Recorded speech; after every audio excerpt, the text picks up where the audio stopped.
Excella Education Study in USA assured scholarship. Contact 9881 96666. జగనన్నకే ఎందుకు ఓటేయాలి? చాలా మందికి అంటే చాలా చోట్ల నేను ప్రచారాలకు వెళ్తున్నప్పుడు మన పార్టీ కార్యకర్తలు మన పార్టీ తరఫు వాళ్ళు కాకుండా మిగతా వాళ్ళు అడుగుతున్న ప్రశ్న ఇది నన్ను. జగనన్నకే ఎందుకు ఓటేయాలి? ఎందుకు ఓటేయాలంటే ఎన్నికల సమయంలో మాత్రమే కాకుండా ఎప్పుడూ ప్రజలకి అందుబాటులో ఉండేటువంటి నాయకులు శ్రీ వైఎస్ జగన్మోహన్ రెడ్డి గారు. అలాగే ఆయన ప్రభుత్వం కూడా ఆయన సంక్షేమాల ద్వారా ప్రతి ఇంటి గడపకి చేరువగా ఉంటున్నటువంటి నాయకులు శ్రీ వైఎస్ జగన్మోహన్ రెడ్డి గారు. అందరి నాయకుల కంటే కూడా ఎక్కువ సార్లు పాదయాత్ర చేసినటువంటి నాయకులు శ్రీ వైఎస్ జగన్మోహన్ రెడ్డి గారు. ఆ పాదయాత్ర ద్వారా ప్రజల సమస్యలు లోతుగా తెలుసుకుని దాన్ని పరిష్కరించే ప్రయత్నం చేశారు. 2019లో విడుదల చేసిన మేనిఫెస్టోలో 99% హామీలన్నీ పూర్తి చేసినటువంటి నాయకులు శ్రీ వైఎస్ జగన్మోహన్ రెడ్డి గారు. అందుకని జగన్మోహన్ రెడ్డి గారికి మీరు ఓటు వేయాలి. అలాగే సంక్షేమ పథకాలు చూసుకున్నట్లయితే ఏ ఇల్లు కూడా ఏ పేదవారి ఇల్లు కూడా సంక్షేమం అందకుండా లేదు.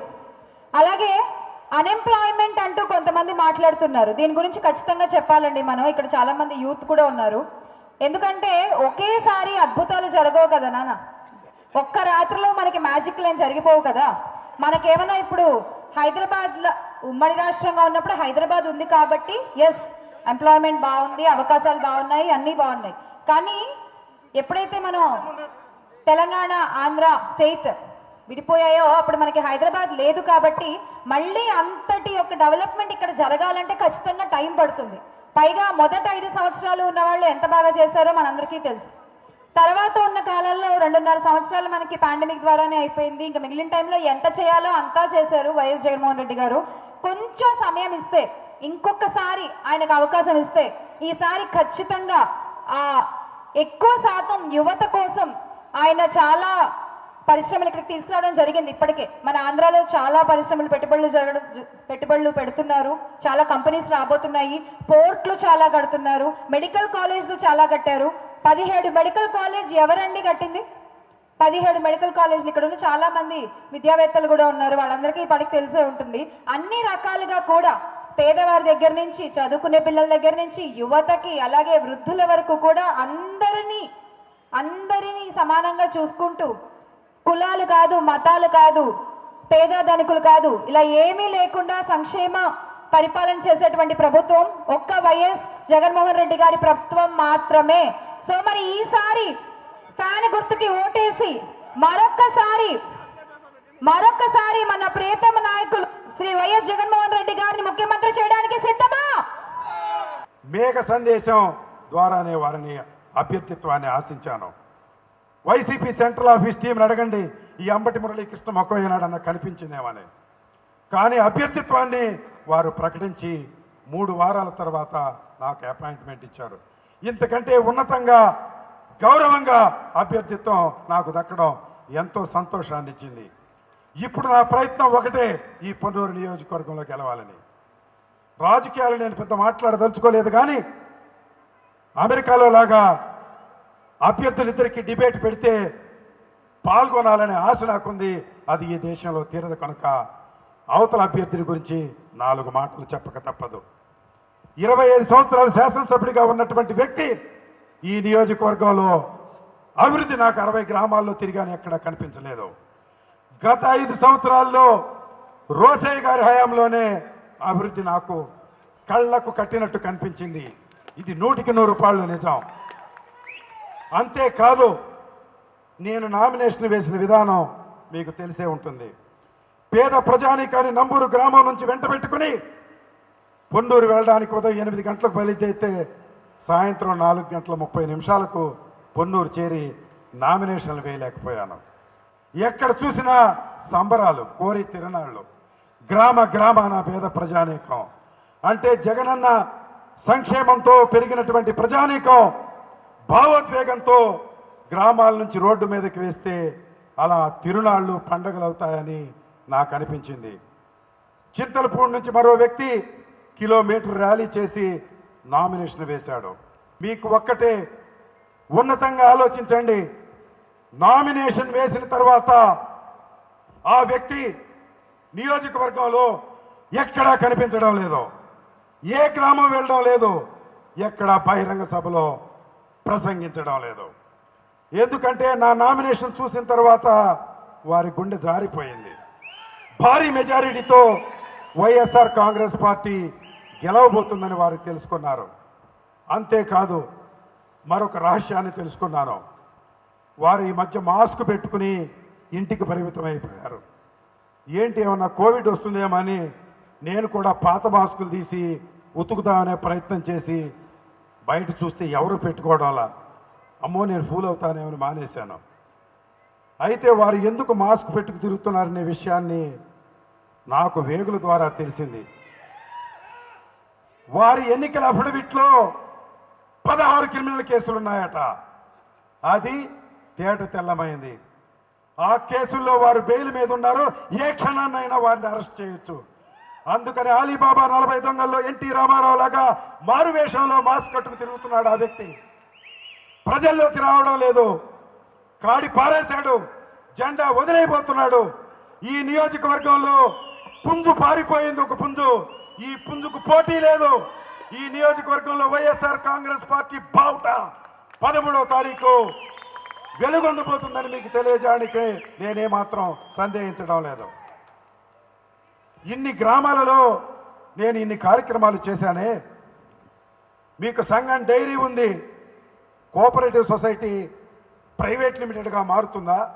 ఇక్కడ చదువుకున్న ఉన్నత వర్గాల వారు ఆలోచన చేయండి. కోఆపరేటివ్ సొసైటీ అంటే 1000 మందో 10,000 మందో చందాలు వేసుకుని పెట్టుకున్నటువంటి ఒక society act, cooperative society. Private limited అంటే నీ కుటుంబమో నీవో సొంతం చేసుకున్నావు. ఆ చట్టాలన్నీ పదును పెట్టి నిన్ను బొక్కలో వేసే రోజు దగ్గరకు వచ్చిందని నీకు తెలిసింది కనుకే నువ్వు పారిపోతున్నావు.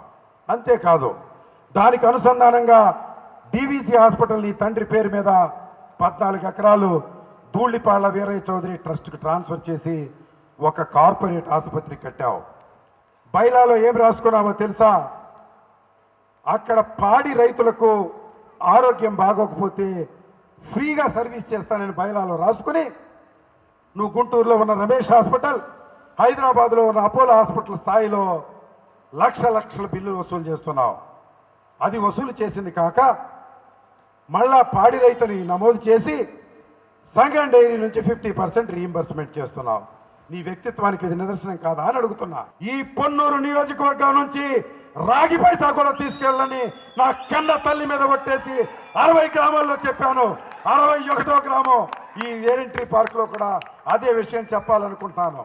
ఎవరో కక్కిర కూటికి ఆశపడేవాడు కాదు ఈ అంబటి మురళీకృష్ణ. వ్యక్తిత్వంతో పాలన చేయాలని, ఈ పొన్నూరు నియోజకవర్గాన్ని అభివృద్ధి పదంలో నడిపించాలనే ప్రయత్నం జగన్నామ సంక్షేమ సంవత్సరం పేరుతో నేను చేసిన కార్యక్రమాలే దాని నా వ్యక్తిత్వానికి ఉదాహరణని. ఈ జగన్మోహన్ రెడ్డి ప్రభుత్వంలో నాకు అవకాశం కల్పిస్తే అలాంటి ఉన్నతమైన పరిపాలన మీకు అందిస్తానని విఘ్నులు కోవిదులు చదువుకున్నటువంటి వ్యక్తులైనటువంటి ఈ కమ్యూనిటీ ప్రజానీకాన్ని నేను సవినయంగా మనవి చేస్తూ ఒక ఓటుని నాకు, మరొక ఓటుని రోసయ్య గారికి ఇవ్వవలసిందిగా చేస్తున్నాను. మీ మనోభావాలు బాధ పెట్టాలని కాదు. అభ్యర్థి వీధి మీద నిలబెట్టినప్పుడు కంపేర్ చేయక తప్పదు. మీరు రాష్ట్రంలో దేశంలో చట్టాలు ఎలా మారినాయి అంటే 2 సభ్యులు కూడా కంపేర్ చేసి పేపర్లో స్టేట్మెంట్ ఇచ్చే చట్టాలు వచ్చేసాయి. అంటే పోల్చడం తప్పనుకోవడం లేదు. మీరు పోలికలో నన్ను బరువు తూగితే మీరు కులమత రహితంగా నాకు ఓటు వేయమని అడుగుతా ఉన్నా. లేదు అతని వ్యక్తిత్వం మీకు నచ్చితే అతనికే ఓటు వేయమని అడుగుతా ఉన్నా. అందువల్ల ఎంతో విశాల దృక్పథంతో మేధస్సుతో ఆలోచించగలిగినటువంటి శక్తి ఈ పొన్నూరు నియోజకవర్గంలో అంతో ఇంతో కాస్మోపాలిటన్ కల్చర్ ఉన్నటువంటి రెయింటీ పార్క్ ప్రజానీకం ఆలోచన చేసి ఒక బలమైన నిర్ణయం తీసుకుని ఆ నంబూరు గ్రామంలో ఉన్న వ్యక్తులను మన ఇంటి బానిసలలాగానో మన ఇంటి పనివారిలాగానో వాడకుండా వారు కూడా మన స్థాయిలో పెరిగే విధంగా మరొక కాస్మోపాలిటన్ కమ్యూనిటీలో సభ్యులయ్యే విధంగా వారి వ్యక్తిత్వాలు, చదువులు, ఆర్థిక వ్యవస్థలు పెరిగే విధంగా ప్రయత్నం చేయడానికి నాకు చేదోడు వాదోడుగా ఉన్నామని మిమ్మల్ని సవినయంగా మనవి చేస్తూ నన్ను దీవించవలసిందిగా శిరస్సు వంచి మీకు పాదాబంధనం చేస్తూ ఉన్నాను. మీ అంబటి మురళీకృష్ణ. ఎప్పుడు కూడా ప్రజలను మోసం చేసే అలవాటు కదా వాళ్ళకి. రోడ్ వైండింగ్ వాళ్ళు 30 సంవత్సరాల నుంచి చెప్పారు, మనం చేసాం. బకింగం కెనాల్ మీద బ్రిడ్జ్ ఎప్పుడో బ్రిటిష్ కాలంలో కట్టిన బ్రిడ్జి పడిపోయే స్టేజ్లో ఉన్నా ఎప్పుడు కూడా వాళ్ళు మొదలు పెట్టలా, మనం మొదలు పెట్టాం. ఇక్కడ కాకాని మండలంలో గుంటూరుకి రాయి వేసిన దూరంలో 2 గ్రామాలకు కనీసం మంచినీటి వ్యవస్థ ఇవ్వలేకపోయారు. ఇవాళ మన ప్రభుత్వం వచ్చినాక గుంటూరు కార్పొరేషన్ నుంచి నేరుగా వాళ్ళకి మంచినీళ్ళు లైన్ ఇచ్చాం. ఆటోనగర్ ఫైనల్ స్టేజ్కి వచ్చింది, దాని మీద ఓరవలేక కోర్టుల మీద కేసులు వేసి వాళ్ళు ఆపారు. లేకపోతే ఆటోనగర్ 5,000 కుటుంబాలకి ఇవాళ బ్రహ్మాండంగా ఆటోనగర్ ఈ పాటికి వచ్చి శంకుస్థాపన జరిగేది. ఇదే కాకుండా ప్రతి గ్రామంలో ఇందాక శ్రీనివాస్ చెప్పారు, నంబూరులో 12 కోట్ల రూపాయలు అభివృద్ధి కార్యక్రమాలు చేశాం. అట్లా ప్రతి గ్రామంలో ఏ గ్రామంకి వెళ్ళినా సరే ధైర్యంగా వైఎస్ఆర్ కాంగ్రెస్ పార్టీ కార్యకర్త నాయకులు ఈ గ్రామంలో ఈ 5 ఏళ్ళలో అభివృద్ధి సాధించింది, ఇన్ని పనులు చేశామని చెప్పగలరు. వాళ్ళు చెప్పుకోగలుగుతారా అని అడుగుతా ఉన్నా. ఎక్కడా కూడా నక్కకి నాగలో కొంత తేడా ఉంది పొన్నూరు నియోజకవర్గం గతంకి ఇప్పటికి. ఈరోజు గుంటూరు పార్లమెంట్కి తీసుకొస్తే 2 పర్యాలు తెలుగుదేశం పార్టీ మెంబర్ గెలిచాడు, 2 పర్యాలు కంటికి కనబడలా. అధికార కార్యక్రమాల్లో కూడా ఒక శాసనసభ్యుడిగా ప్రతి సంవత్సరంలో కనీసం 20 నుంచి 30 లేకపోతే ఒక 50 ప్రభుత్వ కార్యక్రమాలు ఉంటాయి. ఒక్క కార్యక్రమం కూడా గుంటూరు పార్లమెంట్ మెంబర్ రాలేదు. గుంటూరు జిల్లాలో క్యాండిడేట్లు దొరకట్లా వాళ్ళకి. ఇవాళ ఇంకో ఆయన తీసుకొచ్చారు, అమెరికా నుంచి దిగుమతి చేశారు. అంటే స్థానికంగా అది అయిపోయింది, 2 సార్లు ఆయన అయిపోయాడు కదా, 3వసారి అమెరికా నుంచి దిగుమతి చేశాడు. ఈయనేమంటే నాకు అత్యంత ధనవంతుడు, నేను డబ్బులు పడేస్తే ఏదైనా సాధించవచ్చనే ఒక ధీమాలో ఉన్నాడు. మీరు అందరూ చూసుంటారు వాట్సాప్లో లేకపోతే సోషల్ మీడియాలో. నేను అతను ఒకటే చెప్తా ఉన్నా, డబ్బులతో పని అయ్యేదంటే రిలయన్స్ అంబానీ కూడా ఈ దేశంలో ప్రైమ్ మినిస్టర్ లేకపోతే ప్రెసిడెంట్ ఆఫ్ ఇండియాను అవ్వచ్చు, అవునా కదా? మరి ఆయన ఎందుకు అవ్వలేదు? ఎన్నో వేల ఇండస్ట్రీస్ పెట్టాడు, కొన్ని కోట్ల మందికి ఉద్యోగ అవకాశాలు ఇచ్చాడు, కొన్ని లక్షల కోట్లు ఈ యొక్క దేశానికి ట్యాక్సులు కట్టి దేశ అభివృద్ధికి ఆయన పాటుపడ్డాడు. ఆయన ఒక పునాది ఈ దేశంలో అనేది ప్రతి ఒక్కరికి తెలిసిన విషయమే. మరి నీకు ఇన్ని డబ్బులు ఉన్నాయి కదా, ఒక పరిశ్రమ పెట్టావా? నువ్వు డాక్టర్ అయి ఉన్నావు, మరి 2 సార్లు నువ్వు ప్రయత్నం చేసావని చెప్తున్నావు. 2014 సీట్ అడిగాను రాలేదు, 2014 అడుగు రాలేదు అన్నావు, 2024 వచ్చినావు. మరి నువ్వు సీటు పోటీ చేద్దాం అన్నాడు. కరోనా టైంలో ఎక్కడికి వెళ్ళావు బాబు? నువ్వు వచ్చి కనీసం ఒక్క కుటుంబానికైనా సాయం చేసావా? డాక్టర్ అయి ఉండి ఒక్క రూపాయి అయినా సాయం చేసావా? ఒక్క రూపాయి సాయం చేయలా. ఇవాళ గెలిచిన తర్వాత సేవ చేస్తాడంట అయ్యగారు. అంటే ఎవరిని మోసం చేస్తారు? ఇంకొక విషయం మీ అందరు కూడా తెలియజేస్తా ఉన్నా, ఇవాళ అతను అమెరికాలో ఆయన ఆస్తులు ఉన్నాయి, సంతోషం, బాగానే ఉంది, ఆయన కష్టం ఆయన పడ్డాడు, సంతోషం, నేను దాన్ని కాదన్నాం. ఎందుకంటే వాస్తవం మాట్లాడాలి, అవునా కదా? ఇవాళ భారతదేశంలో ఆయన ఆదాయం 3 లక్షలు చూపించారు, ఇక్కడ ఉన్న వాళ్ళకన్నా తక్కువ ఆదాయం 3 లక్షలు చూపించాడు. భారతదేశంలో లేకపోతే ఆంధ్ర ప్రభుత్వానికి ₹1 కూడా ట్యాక్స్ కట్టలే ఇప్పటి వరకు కూడా.